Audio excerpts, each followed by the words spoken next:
നമസ്കാരം. ടെക്ലേൺ P S സിയുടെ പുതിയൊരു വീഡിയോയിലേക്ക് ഏവർക്കും സ്വാഗതം. തംബ്നെയിലിൽ പറഞ്ഞിട്ടുള്ള പോലെ തന്നെ ഒരു പി എസ് സി ആസ്പിരൻറ്റിൻ്റെ എപ്പോഴത്തെയും ഡൗട്ടാണ്, കോച്ചിങ് എടുക്കണമോ അതോ സെൽഫ് സ്റ്റഡി ചെയ്താൽ മതിയോ.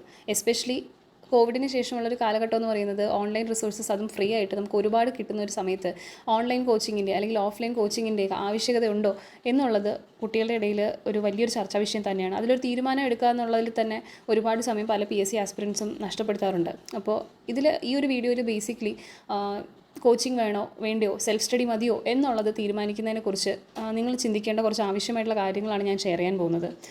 തുടക്കത്തിൽ തന്നെ ഞാൻ പറയാം, ഞാനും ഒരു പി എസ് സി ആസ്പിരൻ്റാണ്. ഞാൻ കോച്ചിങ് എടുത്തിട്ടുണ്ട്, ഓഫ്ലൈൻ കോച്ചിങ് ആണ്. ആൻഡ് തുടക്കത്തിൽ തന്നെ ഞാൻ പറയുന്നുണ്ട്, എനിക്ക് വളരെയധികം യൂസ്ഫുൾ ആയിട്ടുണ്ട്. ഈ കോച്ചിങ് ഉണ്ടായിരുന്നില്ല എന്നുണ്ടെങ്കിൽ ഇപ്പോൾ ഞാൻ പഠിച്ചെത്തിയ ഒരു ലെവലിൽ എനിക്ക് എത്താൻ പറ്റത്തില്ല എന്നുള്ളതാണ്. പക്ഷേ അത് എൻ്റെ കഴിഞ്ഞ ഒരു 1 ഇയറിൽ കൂടുതലുള്ളൊരു ജേണി, പി എസ് സിയിലേക്കുള്ള ഒരു ജേണിയുടെ ഒരു പോയിൻ്റ് എത്തിയപ്പോൾ എനിക്ക് സ്വയമുണ്ടായ റിയലൈസേഷൻ്റെ ഭാഗമായിട്ടാണ് ഞാൻ കോച്ചിങ്ങിന് ചേരുന്നത്. അപ്പോൾ നമ്മുടെ ഓരോരുത്തരുടെയും സിറ്റുവേഷൻ ഡിഫറൻ്റ് ആണ്. നമുക്ക് എല്ലാവർക്കും ചിലപ്പോൾ ഒരു കോച്ചിങ് അഫോർഡ് ചെയ്യാൻ പറ്റില്ല, അല്ലെങ്കിൽ പോസിബിൾ ആയിട്ടുള്ളൊരു കാര്യമായിരിക്കില്ല. അപ്പോൾ നമ്മുടെ സാഹചര്യം എന്താണെന്നുള്ളത് മനസ്സിലാക്കി വേണം നമുക്ക് എന്ത് വേണം എന്നുള്ളത് തീരുമാനിക്കാൻ. ആദ്യം നിങ്ങൾ സ്വയം തീരുമാനിക്കേണ്ടത് മറ്റ് ചുറ്റുമുള്ള ഒരാളെയും ആശ്രയിക്കാതെ ഫസ്റ്റ് നിങ്ങൾക്ക് പി എസ് സി വേണോ വേണ്ടയോ എന്നുള്ളത് തീരുമാനിക്കാം. വേണമെന്നാണെങ്കിൽ ജോലി കിട്ടുന്നവരെ പഠിക്കും എന്നുള്ളൊരു മൈൻഡ് സെറ്റിൽ തന്നെ ഇറങ്ങണം. ഒരു 10 ദിവസം പഠിച്ചിട്ട് അതിനുശേഷം മോട്ടിവേഷൻ തേടി പോകാൻ ആയിട്ട് ഒരിക്കലും ഇറങ്ങരുത്. വളരെ സീരിയസ് ആയിട്ട് തന്നെ ഇറങ്ങാം. അത്രയും സ്ട്രോങ് ആയിട്ടുള്ളൊരു റീസൺ നിങ്ങളുടെ കയ്യിൽ ഉണ്ടാവണം. നിങ്ങൾ എന്തുകൊണ്ടാണ് പഠിക്കാൻ താല്പര്യപ്പെടുന്നത്, എന്തിനാണ് പി എസ് സിയിലോട്ട് വരുന്നത് എന്ന് നിങ്ങൾക്കൊരു ധാരണയുണ്ടെങ്കിൽ അതിൻ്റെ അടുത്ത പടിയായ എങ്ങനെ എപ്പോൾ പഠിക്കണം എന്നുള്ളതിൻ്റെയൊക്കെ ഉത്തരങ്ങൾ നിങ്ങൾക്ക് തേടേണ്ടി വരുള്ളൂ. അപ്പോൾ ആദ്യം പി എസ് സി മാത്രമല്ല, പി എസ് സി പോലുള്ള വേറെ ഏതൊരു കോമ്പറ്റേറ്റീവ് എക്സാമിനായിട്ട് നിങ്ങൾ പഠിക്കണമെന്ന് തീരുമാനിച്ചാൽ അതിന് പിന്നിലുള്ളൊരു റീസൺ അത്രയും സ്ട്രോങ് ആയിരിക്കണം. നിങ്ങൾ എന്തുകൊണ്ടാണത് പഠിക്കുന്നത്, നിങ്ങളുടെ ഡ്രീമാണോ, അതോ നിങ്ങൾക്ക് ഫാമിലിയെ സപ്പോർട്ട് ചെയ്യാൻ വേണ്ടിയിട്ടാണോ, അതോ നിങ്ങൾക്ക് നാട്ടിലൊരു റെസ്പെക്റ്റ് കിട്ടാൻ വേണ്ടിയിട്ടാണോ, വാട്ട് എവർ ഇറ്റ് ഈസ്, അതൊക്കെ നിങ്ങളുടെ ഒരു സാഹചര്യത്തിൽ നിന്ന് നിങ്ങൾക്ക് ഒരു പ്രേരണ തന്നിട്ടുള്ളൊരു റീസൺ ആവണം. അപ്പോൾ അത് നിങ്ങൾ എന്താണെന്ന് നിങ്ങളെ സ്വയം തിരിച്ചറിയുക. അതാണ് ഫസ്റ്റ് ചെയ്യേണ്ട ഒരു കാര്യം. അതിന് ശേഷമാണ് ഈ കോച്ചിങ് ആണോ സെൽഫ് സ്റ്റഡി ആണോ വേണ്ടതെന്ന് പറയാം. അപ്പോൾ ഞാൻ പറഞ്ഞു, ഓരോരുത്തരുടെ സാഹചര്യം അനുസരിച്ചാണ് നമുക്ക് സെൽഫ് സ്റ്റഡി വേണോ കോച്ചിങ് വേണോ എന്നുള്ളത് പറയാം. അപ്പോൾ ഞാൻ എൻ്റെ ജേണി, ഞാൻ എങ്ങനെയാണ് ഈ കോച്ചിങ് വരെ എത്തിയത്, എൻ്റെ പി എസ് സിയിൽ ഇപ്പോൾ ഞാൻ എങ്ങനെയാണ് എൻ്റെ ജേണി ഉണ്ടായിരുന്നതെന്ന് ജസ്റ്റ് ഒരു റഫ് ഐഡിയ തന്നാൽ നിങ്ങൾക്ക് മനസ്സിലാവുള്ളൂ ആ തീരുമാനം എങ്ങനെയാണ് എടുക്കേണ്ടതെന്നുള്ളത്. എൻ്റെ ഈ ഒരു എക്സ്പീരിയൻസ് ഷെയർ ചെയ്യാൻ ഞാൻ പറയുന്നൊരു റീസൺ എന്ന് പറഞ്ഞാൽ, ഞാൻ എൻ്റെ ലൈഫിൽ കരിയർ റിലേറ്റഡ് ആയിട്ടുള്ള കുറച്ച് ഡിസിഷൻസ് എടുക്കുന്നതിൽ വരുത്തിയിട്ടുണ്ട്. അത് ചിലപ്പോൾ ഈ കേൾക്കുന്നത് കൊണ്ട് നിങ്ങൾക്ക് വരുത്താതിരിക്കാൻ പറ്റും. ചിലപ്പോൾ നിങ്ങൾക്ക് വർഷങ്ങളുടെ സർവീസ് ആയിരിക്കും അതിൽ നിന്ന് നിങ്ങൾക്ക് ലഭിക്കാനായിട്ട് പോകുന്നത്, നഷ്ടമായി പോവാതെ. അപ്പോൾ അതുകൊണ്ട് നിങ്ങൾ ഈ എക്സ്പീരിയൻസ് സ്കിപ്പ് ചെയ്യാതെ തന്നെ കേൾക്കണം. കാരണം ഞാൻ എടുത്ത തെറ്റായ ഡിസിഷൻ ചിലപ്പോൾ നിങ്ങൾക്ക് എനിക്ക് നഷ്ടമായതിനേക്കാളും കൂടുതൽ വർഷങ്ങൾ നഷ്ടപ്പെടുത്തിയെന്ന് വരും. അപ്പോൾ എൻ്റെ ഈ ഒരു P S C journey start ചെയ്യുന്നതെന്ന് വെച്ച് കഴിഞ്ഞാൽ 2024ലാണ്. 2024 ഓഗസ്റ്റ് വരെ ഞാൻ വർക്ക് ചെയ്യുന്നുണ്ടായിരുന്നു. ഒരു IT ഫേമിൽ വർക്ക് ചെയ്യുന്നുണ്ടായിരുന്നു. ഡേറ്റ അനലിസ്റ്റായിട്ട് അത്യാവശ്യം നല്ലൊരു ജോലിയായിരുന്നു, നല്ല സാലറിയൊക്കെ ഉണ്ടായിരുന്നു. എന്നാലും ഹെൽത്ത് ഇഷ്യൂസൊക്കെ കാരണം മുന്നോട്ട് ഒരു ലോങ് ടേമിൽ പ്രൈവറ്റിൽ നിന്ന് കഴിഞ്ഞാൽ എനിക്ക് ഹെൽത്ത് ഇഷ്യൂസ് ഉണ്ടാവും. ഞാൻ അൾട്ടിമേറ്റ്ലി ഇവിടെ റിസൈൻ ചെയ്തിട്ട് തന്നെ പോകാൻ ചാൻസ് ഉണ്ടെന്നുള്ളത് മനസ്സിലാക്കിയപ്പോഴാണ് ഞാൻ അവിടെ നിന്ന് ക്വിറ്റ് ചെയ്തിട്ട് PSC SSC ഈ ഒരു ഗവൺമെൻറ് സെക്ടറിലോട്ട് ട്രൈ ചെയ്ത് നോക്കാം എന്ന് വിചാരിച്ചത്. ഈവൻ ദോ ഒരു എഞ്ചിനീയറിംഗ് ടെക്നിക്കൽ ബാക്ക്ഗ്രൗണ്ട് ഉണ്ടായിട്ട് പോലും സ്റ്റാർട്ടിങ്ങിൽ ഞാൻ നോക്കിയത് ജനറൽ ഡിഗ്രി ബാക്ക്ഗ്രൗണ്ട് ഉള്ള എക്സാമുകളാണ്. കാരണം എൻ്റെ ഒരു ക്വാളിഫിക്കേഷൻ വെച്ചിട്ട് ഒരുപാട് മെക്കാനിക്കൽ ഇലക്ട്രിക്കൽ അങ്ങനത്തെ മെയിൻ സ്ട്രീം ആയിട്ടുള്ള ക്വാളിഫിക്കേഷൻ അല്ല എനിക്കുള്ളൂ. അപ്പോൾ ബിടെക് ആണെങ്കിലും ബിടെക് വെച്ചിട്ടുള്ള ഓപ്പർച്യൂണിറ്റീസ് എനിക്ക് കുറവാണ്. അപ്പോൾ അതുകൊണ്ട് തന്നെ ഞാൻ ആദ്യമേ വേക്കൻസീസ് കൂടുതലുള്ള, എനിക്ക് ഓപ്പർച്യൂണിറ്റീസ് കൂടുതൽ തരുന്ന എക്സാംസാണ് ഞാൻ ആദ്യം ആലോചിച്ചത്. പക്ഷേ ആ ഒരു സമയത്ത് ഞാൻ എക്സാമിന് വേണ്ടിയിട്ട് പ്രിപ്പയർ ചെയ്യാമെന്ന് പറഞ്ഞ് കമ്പനിയിൽ നിന്ന് റിസൈൻ ചെയ്ത് ഫുൾ ടൈമായിട്ട് പഠിക്കാമെന്ന് വിചാരിച്ച സമയത്ത് 1-2 ടെക്നിക്കൽ എക്സാംസ് വന്നിട്ടുണ്ടായിരുന്നു PSCയിൽ. ആ സമയത്ത് ഞാൻ പാർട്ട് ടൈമായിട്ട് പഠിപ്പിക്കുന്നുണ്ടായിരുന്നു. ഒരു PSC കോച്ചിങ് ഇൻസ്റ്റിറ്റ്യൂട്ടിൽ തന്നെയാണ് ടെക്നിക്കൽ സബ്ജക്ട്സിന് ഓൺലൈനായിട്ടുള്ള കോച്ചിങ് പഠിപ്പിക്കുന്നുണ്ടായിരുന്നു. അപ്പോൾ ആ ഒരു സമയത്ത് 2 PSC നോട്ടിഫിക്കേഷൻസ് വന്നിട്ടുണ്ടായിരുന്നു. ഒന്ന് ഇൻഡസ്ട്രീസ് എക്സ്റ്റൻഷൻ ഓഫീസറും ഒന്ന് അസിസ്റ്റൻറ്റ് ഡയറക്ടറും. ഇത് ഇൻഡസ്ട്രീസ് ആൻഡ് കൊമേഴ്സ് ഡിപ്പാർട്ട്മെൻറ്റിലേക്കുള്ള 2 പോസ്റ്റുകളായിരുന്നു. അപ്പോൾ ആ സമയത്താണ് ഇതിൻ്റെ കൺഫർമേഷൻ വരുന്നതും പുതിയ സിലബസ് ഒക്കെ വരുന്നതും. അങ്ങനെ ഞാൻ വിചാരിച്ചു ഓക്കെ ഇതിന് പഠിക്കാം. പക്ഷേ ഞാൻ ഓഗസ്റ്റ് മന്ത് ഫുള്ള് SSCക്ക് വേണ്ടിയാണ് പഠിച്ചത്. കാരണം സെപ്റ്റംബറിൽ MTSൻ്റെ എക്സാം ഉണ്ടായിരുന്നു. അപ്പോൾ ഞാൻ കരുതി ഓക്കെ ഒരു മന്ത് നന്നായിട്ട് പ്രിപ്പയർ ചെയ്യാം. പക്ഷേ ഒരു മന്ത് പ്രിപ്പയർ ചെയ്ത ശേഷം മനസ്സിലായി സ്റ്റാഫ് സെലക്ഷൻ പോലൊരു എക്സാമിന് ഒരു മാസം കൊണ്ടൊന്നും ക്രാക്ക് ചെയ്യാൻ പറ്റില്ല. ആൻഡ് ഞാൻ ഭയങ്കര സ്ലോ ലേണറാണ്. അപ്പം ഉദ്ദേശിച്ച സ്പീഡൊന്നും എത്തത്തില്ല കാര്യങ്ങൾ. അപ്പോൾ അങ്ങനെ ഞാൻ വിചാരിച്ചു കുറച്ചുകൂടി ഈസി ക്രാക്ക് ചെയ്യാനെന്ന് പറയുന്നത് PSC എക്സാമാണ്. അപ്പോൾ ഇനി 2 മാസം സമയമുണ്ട് ആ പറഞ്ഞ ഒരു കൺഫർമേഷൻ വന്ന എക്സാമിന്, അസിസ്റ്റൻറ്റ് ഡയറക്ടർ എക്സാമിന്. അപ്പോൾ ഞാൻ വിചാരിച്ചു എന്തായാലും അതിന് വേണ്ടി പഠിക്കാം. അപ്പോൾ ഓൾറെഡി ഞാൻ ഇതിൻ്റെ കുറച്ച് സബ്ജക്ട്സ് ഒക്കെ ആ കോച്ചിങ് ഇൻസ്റ്റിറ്റ്യൂട്ടിൽ എടുക്കുന്നുണ്ടായിരുന്നതുകൊണ്ട് ഒരു അഡ്വാൻറ്റേജ് എനിക്കുണ്ടായിരുന്നു. അങ്ങനെ ഞാൻ അതിന് ആദ്യമായിട്ട് ഒരു എക്സാമിന് പ്രിപ്പയർ ചെയ്ത് തുടങ്ങുവാണ്. PSC എക്സാമിനായിട്ട് ഞാൻ പ്രിപ്പയർ ചെയ്ത് തുടങ്ങുവാണ്. എനിക്കൊന്നും അറിയില്ല ഒരു കോമ്പറ്റേറ്റീവ് എക്സാമിന് എങ്ങനെയാണ് പ്രിപ്പയർ ചെയ്യുക എന്നുള്ളത്.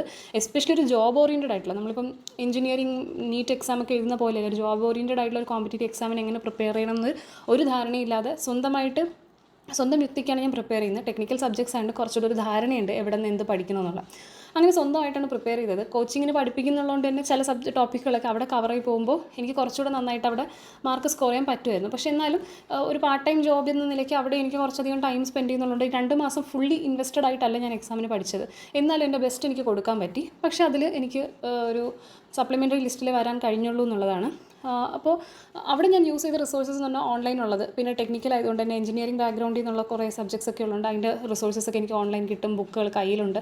അപ്പോൾ അതൊക്കെ വെച്ചാണ് ഞാൻ പഠിച്ചത്. ക്വസ്റ്റ്യൻസ് ആണെങ്കിലും AI യൂസ് ചെയ്തിട്ട് ChatGPT-യിലൊക്കെ ഇട്ട് കൊടുത്ത് ക്വസ്റ്റ്യൻസ് ചെയ്യും. പിന്നെ ഓൺലൈനുള്ള MCQs ഒക്കെയാണ് പ്രാക്ടീസ് ചെയ്തത്. ഈ കോച്ചിങ്ങിൽ പഠിപ്പിച്ചുകൊണ്ടിരുന്ന അവിടെ തന്നെ അവർ മോക്ക് ടെസ്റ്റ് ഒക്കെ പ്രൊവൈഡ് ചെയ്യുന്നുണ്ടായിരുന്നു. അത് ഞാൻ എടുത്തിട്ടുണ്ടെന്ന് വെച്ചാൽ ഞാൻ ഒരുപാടൊന്നും ചെയ്തില്ല, കുറച്ചൊക്കെ തന്നെ ചെയ്തിട്ടുണ്ടായിരുന്നുള്ളൂ. പക്ഷേ കൂടുതലും ഓൺലൈൻ റിസോഴ്സസും എൻ്റെ കയ്യിലുള്ള റിസോഴ്സസും യൂസ് ചെയ്ത് സെൽഫ് സ്റ്റഡിയാണ് ഞാൻ ചെയ്തത്. അതിലൂടെ ഒരു 2 months പ്രിപ്പറേഷൻ കൊണ്ട് അസിസ്റ്റൻറ്റ് ഡയറക്ടർ പോലുള്ള ഒരു പോസ്റ്റിൽ സപ്ലിമെൻ്ററി ലിസ്റ്റിൽ എനിക്ക് വരാൻ പറ്റി. കുറച്ചുകൂടെ മാർക്ക് ഉണ്ടായിരുന്നെങ്കിൽ ഒരു മെയിൻ ലിസ്റ്റിലോട്ട് കയറാമായിരുന്നു എന്നുള്ളതാണ് സത്യാവസ്ഥ. അപ്പോൾ ഞാൻ പറഞ്ഞു വരുന്നതെന്ന് വെച്ചാൽ നിങ്ങൾക്ക് കോൺഫിഡൻസ് ഉള്ളൊരു ഏരിയയിൽ എത്ര ടൈമിൽ നിങ്ങൾക്ക് പഠിച്ചെടുക്കാം എന്നുള്ളത് നിങ്ങളുടെ കയ്യിലുള്ളൊരു കാര്യമാണ്. നിങ്ങൾക്ക് എത്രത്തോളം മോട്ടിവേറ്റഡ് ആണ്, നിങ്ങൾ എത്രത്തോളം തീവ്രമായിട്ട് അതിനുവേണ്ടി പരിശ്രമിക്കാൻ റെഡിയാണെന്നുള്ള അനുസരിച്ചിരിക്കും. പക്ഷേ എന്നാലും ഒരു ജനറൽ PSC-യിലോട്ടൊക്കെ വരുമ്പോൾ കുറച്ചുകൂടെ ടൈം നമുക്ക് എന്തായാലും എടുക്കും എന്നുള്ളതും ഒരു സത്യാവസ്ഥയാണ്. ഇനി ഇതിന് ശേഷം വന്നതാണ് ഇൻഡസ്ട്രീസ് എക്സ്റ്റൻഷൻ ഓഫീസർ. ആ എക്സാമും സിമിലർ സിലബസ് ഒക്കെ തന്നെയായിരുന്നു. അപ്പോൾ ഞാൻ കരുതിയതെന്ന് വെച്ച് കഴിഞ്ഞാൽ ഈ പഠിച്ചത് വെച്ച് തന്നെ എനിക്ക് അഡ്വാൻറ്റേജ് ഉണ്ട്, അപ്പോൾ എനിക്ക് കൂടുതൽ പ്രാക്ടീസ് ചെയ്ത് റിവിഷനൊക്കെ ചെയ്താൽ മതി, നല്ല മാർക്ക് കിട്ടും എന്നുള്ളൊരു രീതിയിലായിരുന്നു. പക്ഷേ അൺഫോർച്ചുനേറ്റ്ലി ആ എക്സാമിന് തൊട്ട് മുന്നുള്ളൊരു 1.5 മാസം ഞാൻ എൻ്റെ സ്റ്റഡീസിനെ പ്രയോറിറ്റൈസ് ചെയ്തില്ല. എൻ്റെ കല്യാണം കഴിഞ്ഞൊരു സമയമായിരുന്നു. അപ്പം ഒബ്വിയസ്ലി ഫാമിലിക്ക് കൂടുതൽ ടൈം കൊടുക്കണം എന്നുള്ളൊരു ചിന്തകൾ വന്നതുകൊണ്ട് ഞാൻ എവിടെയൊക്കെ എൻ്റെ പഠനത്തിനെ ഒന്ന് ലാഗ് അടിപ്പിച്ച് കൊണ്ടുപോയി. എന്നെക്കൊണ്ട് മാനേജ് ചെയ്യാൻ പറ്റുമെന്നൊക്കെ വിചാരിച്ചു. പക്ഷേ ഉദ്ദേശിച്ച പോലെ ഒന്നും കാര്യങ്ങൾ പോയില്ല. അങ്ങനെ അൾട്ടിമേറ്റ്ലി അതിൻ്റെ റിസൾട്ടിനെയും ബാധിച്ചു. അപ്പോൾ എനിക്ക് ആ ഒരു എക്സാമിനും ഞാൻ ഉദ്ദേശിച്ച പോലെ റിസൾട്ട് ഒന്നുമില്ല. അവിടെയും ഞാൻ സപ്ലിമെൻ്ററി ലിസ്റ്റിൽ തന്നെ ആയിപ്പോയി. അങ്ങനെ ഇരിക്കെ അതിന് ശേഷം ഉള്ള 2 എക്സാമുകളും എൻ്റെ മുന്നിലുണ്ടായിരുന്നു വെച്ചാൽ സെക്രട്ടേറിയറ്റ് അസിസ്റ്റൻറ്റും റെയിൽവേയുടെ NTPC ആയിരുന്നു. അപ്പോൾ ആ ഇടയ്ക്ക് ആ ഒരു സമയത്തും എൻ്റെ പ്രിപ്പറേഷൻ അത്ര നല്ല രീതിയിലൊന്നും അല്ലായിരുന്നു. ഈ പറഞ്ഞ പോലെ ആഫ്റ്റർ മാരേജ് ഉണ്ടാകുന്ന നമ്മൾ കുറേ ചേഞ്ചസ്, പിന്നെ എൻ്റെ ഹെൽത്ത് കുറച്ച് മോശമായിരുന്നു, കുറച്ച് ഹെൽത്ത് ഇഷ്യൂസൊക്കെ വന്നപ്പോൾ അവിടെ റിക്കവറി ഏകദേശം 1 മാസമൊക്കെ എടുത്തു. അപ്പോൾ അങ്ങനെയൊക്കെ വന്നപ്പോൾ എൻ്റെ പ്രിപ്പറേഷൻ കുറച്ച് മോശമായി വീണ്ടും. അങ്ങനെ സെക്രട്ടേറിയറ്റ് അസിസ്റ്റൻറ്റും ഈ RRB NTPC-ക്കൊക്കെ ഒരുപാട് ടൈമൊന്നും ഞാൻ പ്രിപ്പയർ ചെയ്തില്ല. അതും കണ്ടിന്യൂസ് പ്രിപ്പറേഷൻ ഒന്നുമില്ല. ഈ പറഞ്ഞ പോലെ എല്ലാം ബ്രേക്കായി ആണ് പോയത്. അസിസ്റ്റൻറ്റ് ഡയറക്ടറിന് 2 മാസം ഞാൻ കട്ടക്കിരുന്ന് പഠിച്ചതുപോലുള്ള ഒരു പഠനം പിന്നെ ഈ ഒരു കുറേ മാസത്തിനിടയിൽ ഉണ്ടായില്ല. ആൻഡ് ഈ സമയമായപ്പോഴത്തേക്കും 2025 ജൂണൊക്കെ ആയിക്കഴിഞ്ഞു. അപ്പോഴും ഈ സെയിം അവസ്ഥയാണ് കണ്ടിന്യൂ ചെയ്തുകൊണ്ടിരുന്നത്. അപ്പോഴും ഞാൻ തിരിച്ചറിയുന്നില്ല, ഞാൻ എൻ്റെ ടൈം വേസ്റ്റ് ചെയ്യുകയാണെന്നുള്ളത് ഞാൻ തിരിച്ചറിയുന്നില്ല. അപ്പോൾ അതിന് ശേഷം വന്നത് വീണ്ടും ഒരു ടെക്നിക്കൽ എക്സാം വന്നു, ISROയുടെ സയൻറ്റിസ്റ്റ് എക്സാം. അപ്പോൾ സ്വാഭാവികമായിട്ടും എന്നെക്കൊണ്ട് പഠിച്ചെടുക്കാൻ പറ്റും, ഒരു 3 months ടൈം കിട്ടിയാൽ പഠിക്കാൻ പറ്റും എന്നുള്ളൊരു രീതിക്കാണ് ഞാൻ ഇരുന്നത്. അങ്ങനെ പഠിച്ചൊക്കെ തുടങ്ങി. ആപ്ലിക്കേഷൻ കൊടുത്ത് പിറ്റേന്ന് തൊട്ട് പഠിച്ചു തുടങ്ങി. പക്ഷേ പഠിച്ച് ഒരാഴ്ച കഴിഞ്ഞപ്പോഴത്തേക്ക് എനിക്ക് അഗെയിൻ വയ്യാണ്ടായി. പിന്നെ ഏകദേശം 1 മാസം വീണ്ടും ബുദ്ധിമുട്ടായി, പഠിക്കാൻ പറ്റാണ്ടായി. അങ്ങനെ അത് കഴിഞ്ഞ് ഞാൻ വീണ്ടും പഠിച്ചെന്ന് തുടങ്ങിയപ്പോഴത്തേക്കും ഇതിൻ്റെ എക്സാം നോട്ടിഫിക്കേഷൻ റിലീസ് ചെയ്യുവാണ്, എക്സാം ഒരു 2 ആഴ്ചയ്ക്കകത്തുണ്ടെന്ന് പറഞ്ഞിട്ട്. അപ്പോൾ ഒബ്വിയസ്ലി ഞാൻ ഡെസ്പായി. ഞാൻ ഉദ്ദേശിച്ച പോലെ അവിടെ ആ എക്സാമിനും പറ്റത്തില്ല എന്നുള്ളൊരു ഇതിൽ ഞാനിങ്ങനെ കൺഫ്യൂഷൻ അടിച്ച് എന്ത് ചെയ്യണമെന്ന് ആലോചിച്ച് കുറേ ദിവസം കഴിഞ്ഞു. അങ്ങനെ അടുത്ത് വേറൊരു എക്സാമിന് പഠിക്കാമെന്ന് പ്രിപ്പയർ ചെയ്ത് വിചാരിച്ചപ്പോഴത്തേക്കും ഈ എക്സാമിൻ്റെ നോട്ടിഫിക്കേഷൻ വീണ്ടും മാറ്റി ഒരു മാസം കഴിഞ്ഞിട്ടുള്ളൊരു ഡേറ്റിലത്തേക്ക് എക്സാം ആക്കും എന്നുള്ളൊരു രീതിക്ക് വീണ്ടും നോട്ടിഫിക്കേഷൻ. അപ്പോൾ ഞാൻ കരുതി ഓക്കെ, ഞാൻ ടെക്നിക്കലാണ്, 1 month കൊണ്ട് ക്രാക്ക് ചെയ്യാൻ ഇമ്പോസിബിളാണ് ISRO പോലുള്ളൊരു എക്സാം. എന്നാലും എൻ്റെ ബെസ്റ്റ് എനിക്കൊന്ന് കൊടുക്കണം. കാരണം ഇങ്ങനൊരു അവസരം എൻ്റെ കയ്യിൽ നിന്ന് പോയി എന്നുള്ളൊരു റിഗ്രറ്റ് എനിക്ക് കൊണ്ടുപോകാൻ താല്പര്യമില്ലാത്തതുകൊണ്ട് എൻ്റെ ബെസ്റ്റ് ഞാൻ ട്രൈ ചെയ്യുക എന്നുള്ളൊരു രീതിയിൽ ഞാൻ എന്ത് ചെയ്തു, മാക്സിമം എഫേർട്ട് ഇടാൻ തീരുമാനിച്ചു.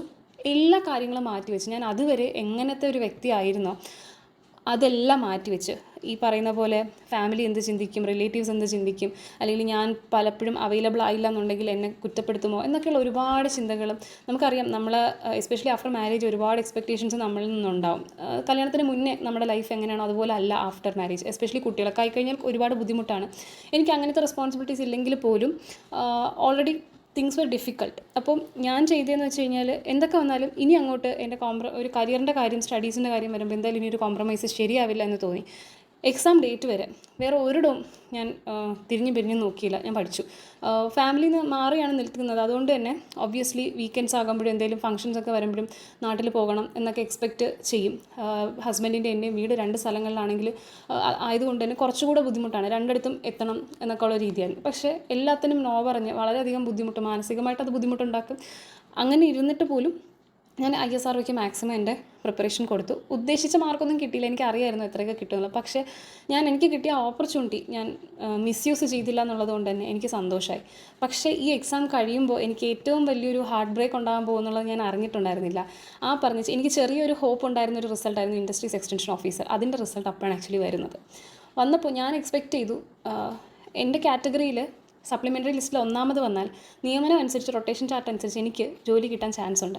അപ്പോൾ ആദ്യത്തെ അസിസ്റ്റൻറ്റ് ഡയറക്ടറിലെ സപ്ലിമെൻ്ററിയിൽ എൻ്റെ ആദ്യമായിരുന്നതുകൊണ്ട് ഇതിനും ചിലപ്പോൾ ഒന്നാമത് കിട്ടിയാൽ എനിക്ക് ജോബ് ഓപ്പർച്യൂണിറ്റി ഉണ്ടെന്നുള്ളൊരു പ്രതീക്ഷയിൽ, വലിയ പ്രതീക്ഷയൊന്നുമില്ല, എന്നാലും ഒരു ചെറിയ പ്രതീക്ഷ ഉണ്ടായിരുന്നു. പക്ഷേ അങ്ങനെ അല്ല, ഞാൻ മൂന്നാമതായിപ്പോയി എൻ്റെ കാറ്റഗറിയിൽ. അങ്ങനെ വന്നപ്പോഴത്തേക്കും എനിക്ക് സത്യം പറഞ്ഞാൽ ഞാൻ ആ ഒരു അസിസ്റ്റൻറ്റ് ഡയറക്ടർ എക്സാമിന് ശേഷം എൻ്റെ ലൈഫ് എങ്ങനെ പോയി എന്നൊക്കെയായിരുന്നു ആലോചിച്ചിട്ട് എനിക്ക് വളരെയധികം ബുദ്ധിമുട്ടുണ്ടായിട്ടുണ്ടായിരുന്നു.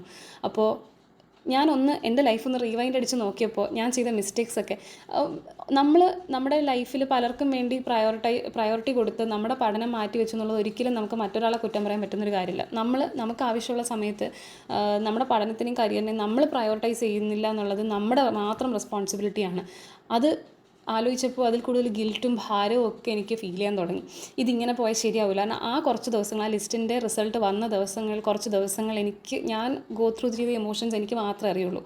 എസ്പെഷ്യലി ഞാൻ ഭയങ്കര അംബീഷ്യസ് ആയിട്ടുള്ള ഒരാളാണ്. ചെറുപ്പം തൊട്ടേ ഒരുപാട് കാര്യങ്ങൾ, പഠനം മാത്രമല്ല എക്സ്ട്രാ കരിക്കുലർ ആണെങ്കിലും വളരെയധികം ലൈഫ് എക്സ്പ്ലോർ ചെയ്തും ഒരുപാട് എക്സ്പോഷർ കിട്ടി വളരാൻ ആഗ്രഹിക്കുന്ന ഒരാളും കൂടിയാണ് ഞാൻ.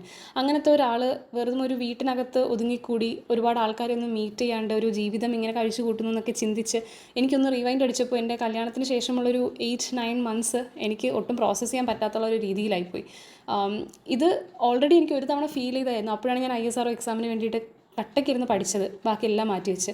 പക്ഷേ ഈ ഒരു റിസൾട്ടും കൂടെ വന്നപ്പോൾ അത് കുറച്ചുകൂടെ ഹാർട്ട് ബ്രേക്കിംഗ് ആയി. അപ്പോൾ ഇനിയിപ്പോൾ എന്താണെന്നുള്ളതിന് എനിക്ക് ഒരു ധാരണയില്ല. എനിക്ക് റിസൈൻ ചെയ്ത സമയത്ത് എൻ്റെ ഒരു എയിം എന്ന് പറയുന്നത് 1 yearനകത്ത് ഞാൻ ജോലിക്ക് കയറണം, ഗവൺമെൻറ് സർവീസിൽ കയറണം എന്നുള്ളതായിരുന്നു. അതിനുള്ള ഓപ്പർച്യൂണിറ്റീസും ദൈവം സഹായിച്ച് എനിക്ക് വന്നിട്ടുണ്ടായിരുന്നു. പക്ഷേ ഞാനത് യൂട്ടിലൈസ് ചെയ്യാത്തത് കൊണ്ട് എനിക്ക് നല്ല 2 ജോബാണ് എൻ്റെ കയ്യിൽ നിന്ന് പോയത്. 2 ജോബല്ല, ഒരെണ്ണം. ആദ്യം ഞാൻ എൻ്റെ ബെസ്റ്റ് എഫേർട്ട് ഇട്ടു. പക്ഷേ രണ്ടാമത്തേത് ഞാൻ ആ എഫേർട്ട് ഇട്ടിരുന്നെങ്കിൽ എനിക്ക് ജോലി കിട്ടി തന്നെ. പക്ഷേ അതിന് ശേഷവും ഞാൻ ചെയ്തില്ല. അതിന് ശേഷം വന്ന സെക്രട്ടേറിയറ്റ് അസിസ്റ്റൻറ്റിനും ഞാൻ പഠിച്ചിരുന്നെങ്കിൽ എനിക്ക് കിട്ടി തന്നെ. പക്ഷേ അവിടെയൊക്കെ എൻ്റെ ഒരു പാകപ്പിഴ കാരണം എനിക്ക് മുന്നോട്ട് പോകാൻ പറ്റില്ല. അപ്പോൾ ഇതെല്ലാം കൂടെ ഒരു വലിയൊരു ഹെവി ബേർഡനായിട്ട് എൻ്റെ മൈൻഡിൽ വരാൻ തുടങ്ങിയപ്പോഴാണ് ഞാൻ ഇതൊക്കെ ഒന്ന് ചിന്തിക്കാൻ തുടങ്ങിയത്. അപ്പോൾ ഇനി എന്തെങ്കിലും ഒരു ചേഞ്ച് വേണമെന്ന് വിചാരിച്ചപ്പോൾ ഒന്നിൽ പ്രൈവറ്റിൽ വീണ്ടും ജോലിക്ക് കയറാം. ബിക്കോസ് ഫിനാൻഷ്യലി ഡിപ്പെൻഡൻ്റ് ആയിട്ടിരിക്കുക എന്ന് പറഞ്ഞാൽ എനിക്ക് ഭയങ്കര ബുദ്ധിമുട്ടുള്ളൊരു കാര്യമാണ്. എസ്പെഷ്യലി ഫിനാൻഷ്യലി അത്ര വെൽ ഓഫ് ആയിട്ടുള്ള ഒരു ഫാമിലി ബാക്ക്ഗ്രൗണ്ടിൽ നിന്ന് വരാത്തതുകൊണ്ട് തന്നെ ഫിനാൻഷ്യലി ഫ്രീ ആയിരിക്കണം എന്നുള്ളൊരു തോട്ട് എനിക്കുണ്ടായിരുന്നു. പിന്നെ ഈ എക്സാം റിസൾട്ട്സ് ഒരുപാട് സഫക്കേറ്റഡ് ആയിട്ടുള്ളൊരു ഫീലിംഗാണ്. അപ്പോൾ എനിക്കൊരു മാറ്റം വേണം എന്നെനിക്ക് തോന്നി. അപ്പോൾ ഞാൻ ആദ്യം കുറച്ച് ജോബ് ഓപ്പർച്യൂണിറ്റീസ് ഒക്കെ എക്സ്പ്ലോർ ചെയ്തു. പക്ഷേ ഉദ്ദേശിച്ച പോലെയൊന്നും വന്നില്ല. അങ്ങനെ അവസാനം നോക്കിയപ്പോഴത്തേക്കും വിചാരിച്ചു ഓക്കെ, എങ്കിൽ PSC കോച്ചിങ്ങിന് പോകാം. എനിക്കൊരു ചേഞ്ചാണ് ഇപ്പോൾ അത്യാവശ്യമായിട്ടുള്ളൊരു കാര്യം. കുറച്ച് ആൾക്കാരെയൊക്കെ മീറ്റ് ചെയ്തൊരു ചേഞ്ച് ആകുമ്പോൾ തന്നെ ഒരു മാറ്റവും. എന്തായാലും പിന്നെ PSCക്ക് പോകുന്നതുകൊണ്ട് തന്നെ PSC അടുത്ത് വരുന്ന എക്സാമുകൾക്ക് ഏതെങ്കിലും പ്രിപ്പയർ ചെയ്യാം. ആൻഡ് അപ്പോഴാണ് നമ്മുടെ company board assistant, university assistant, degree preliminary എക്സാമിന് വേണ്ടിയിട്ടുള്ള നോട്ടിഫിക്കേഷൻ വിളിക്കുന്നത്. അങ്ങനെ ഞാൻ വിചാരിച്ചു ഓക്കെ, എന്തായാലും കോച്ചിങ്ങിന് ചേരാം.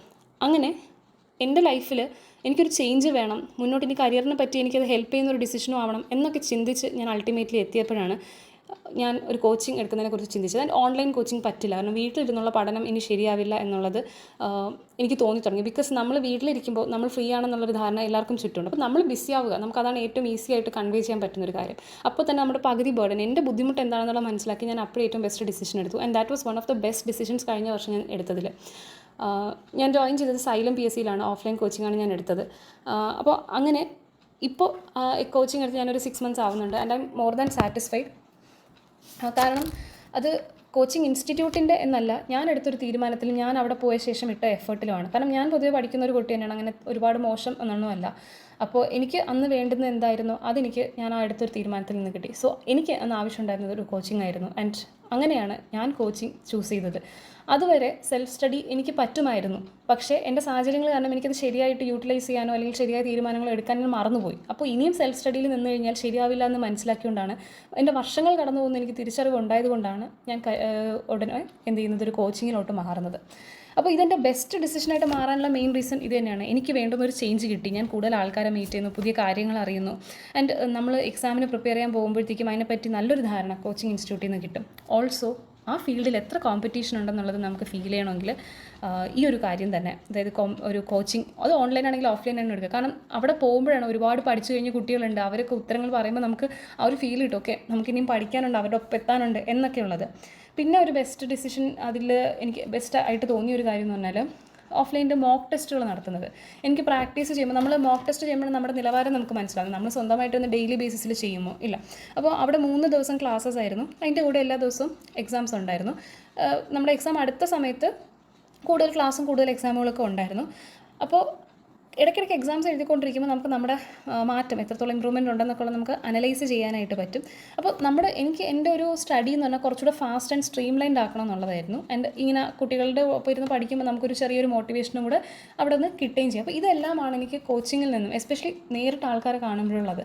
ഇപ്പോൾ എല്ലാവർക്കും ഓഫ്ലൈൻ കോച്ചിങ് എടുക്കാൻ പറ്റിയെന്ന് വരില്ല, ചിലപ്പോൾ ഓൺലൈനായി, കാരണം കൈക്കുഞ്ഞുള്ള ആൾക്കാരുണ്ടാവും, അല്ലെങ്കിൽ ചിലപ്പോൾ വർക്കിംഗ് ആയിട്ടുള്ളവർ കാണും. അപ്പോൾ എല്ലാവർക്കും ഈ രാവിലെ തൊട്ട് വൈകിട്ട് വരെ ചെന്നിരുന്ന് നമുക്ക് എന്ത് ചെയ്യാൻ പറ്റില്ല, ഒരു കോച്ചിങ് ഇൻസ്റ്റിറ്റ്യൂട്ടിൽ കോഴ്സ് എടുത്ത് അറ്റൻഡ് ചെയ്യാൻ പറ്റിയെന്ന് വരില്ല. അപ്പോൾ ഇതാണ് എനിക്ക് പോസിറ്റീവ്സായിട്ട് ഫീൽ ചെയ്തത്. എന്നാലും എനിക്ക് നെഗറ്റീവ്സും ഉണ്ട് പറയാനായിട്ട്. കാരണം അവിടെ സൈലത്തിൽ നമ്മളവിടെ ചെയ്തിരുന്നതെന്ന് വെച്ച് കഴിഞ്ഞാൽ എക്സാംസൊക്കെ നടത്തും, പക്ഷേ ഇപ്പോൾ നമ്മൾ ഈ വീക്ക് പഠിപ്പിക്കുന്ന ക്ലാസ്സിലെ ടോപ്പിക്സിനെ ബേസ് ചെയ്തൊരു മോക്ക് ടെസ്റ്റ് ഒന്നും അല്ലായിരുന്നു. ഒരു ഫുൾ ലെങ്ത് മോക്ക് ടെസ്റ്റ് കാണും, പിന്നെ ഏതെങ്കിലും ഒരു ടോപ്പിക് ടെസ്റ്റ് കാണും. പക്ഷേ എല്ലാ ടോപ്പിക്കും കവർ ചെയ്യുന്ന GK ഒക്കെ NCERT ബേസ് ചെയ്തിട്ടുള്ളൊരു ഷെഡ്യൂളുണ്ട് നമുക്ക്, അതനുസരിച്ചാണ് എക്സാംസ് ചെയ്തുകൊണ്ട്. അപ്പോൾ പലപ്പോഴും നമ്മൾ ക്ലാസ്സിലെടുക്കുന്ന ടോപ്പിക്കും നമ്മൾ പഠിച്ചുകൊണ്ടിരിക്കുന്ന ടോപ്പിക്കും ആയിട്ട് ഒരു മാച്ചും ഉണ്ടാവില്ല ആ വീക്ക് ഇടാൻ പോകുന്ന NCERT ടോപ്പിക്. പക്ഷേ NCERT നമ്മൾ അഡീഷണൽ പഠിക്കണമായിരുന്നു. അപ്പോൾ അത് ഒരുപാട് ടൈം കൺസ്യൂം ചെയ്ത് പോകുന്നതായിട്ട് എനിക്ക് പേഴ്സണലി ഫീൽ ചെയ്തു. അപ്പോൾ അതെൻ്റെ ഒരുപാട് ടൈം വേസ്റ്റ് ചെയ്തിട്ടുണ്ട്. കാരണം നമ്മൾ പഠിക്കുന്ന ടോപ്പിക്കിലാണ് നമുക്ക് ടെസ്റ്റ് ഇട്ട് തന്നിരുന്നെങ്കിൽ നമ്മൾ ആ വീക്കിലെ ടോപ്പിക്ക് പഠിച്ചും കൂടെ പോയേനെ എന്നെനിക്ക് തോന്നിയിട്ടുണ്ട്. അതൊരു നെഗറ്റീവായിരുന്നു എനിക്ക്.